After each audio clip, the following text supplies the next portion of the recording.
एक 6 साल का छोटा सा बच्चा अक्सर भगवान से मिलने की जिद किया करता था। उसे भगवान के बारे में कुछ भी पता नहीं था, पर मिलने की तमन्ना भरपूर थी। उसकी चाहत थी कि एक समय की रोटी वो भगवान के साथ बैठकर खाए। एक दिन उसने एक थैले में 5-6 रोटियां रखीं और परमात्मा को ढूंढने के लिए निकल पड़ा। चलते चलते वो बहुत दूर निकल आया। संध्या का समय हो गया।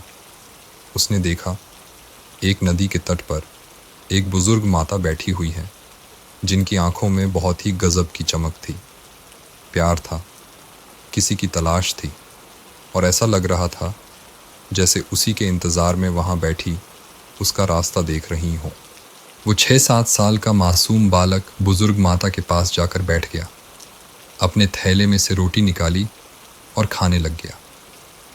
फिर उसे कुछ याद आया तो उसने अपना रोटी वाला हाथ बूढ़ी माता की ओर बढ़ाया और मुस्कुरा के देखने लगा। बूढ़ी माता ने रोटी ले ली। माता के झुर्रियों वाले चेहरे पे अजीब सी खुशी आ गई, आंखों में खुशी के आंसू भी थे। बच्चा माता को देखे जा रहा था। जब माता ने रोटी खा ली, बच्चे ने एक और रोटी माता को दे दी। माता अब बहुत खुश थी, बच्चा भी बहुत खुश था। दोनों ने आपस में बहुत प्यार और स्नेह के पल बिताए।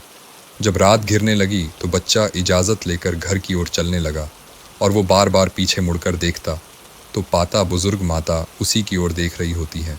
बच्चा घर पहुंचा तो माँ ने अपने बेटे को आया देखकर ज़ोर से गले से लगा लिया और चूमने लगी। बच्चा बहुत खुश था।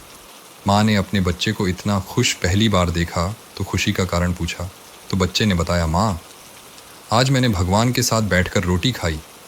आपको पता है माँ, उन्होंने भी मेरी रोटी खाई, पर माँ, भगवान बहुत बूढ़े हो गए हैं। मैं आज बहुत खुश हूँ माँ।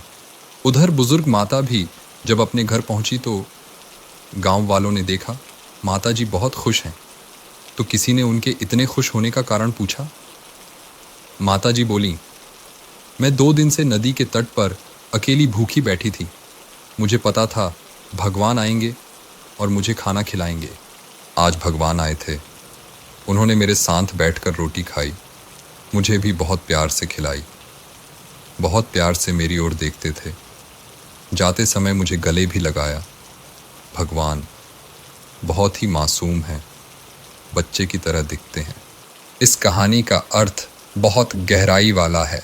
तात्पर्य बस यही है कि दोनों के ही मन में ईश्वर के लिए अगाध सच्चा प्रेम था, और प्रभु ने दोनों के लिए दोनों में ही ईश्वर स्वयं को भेज दिया।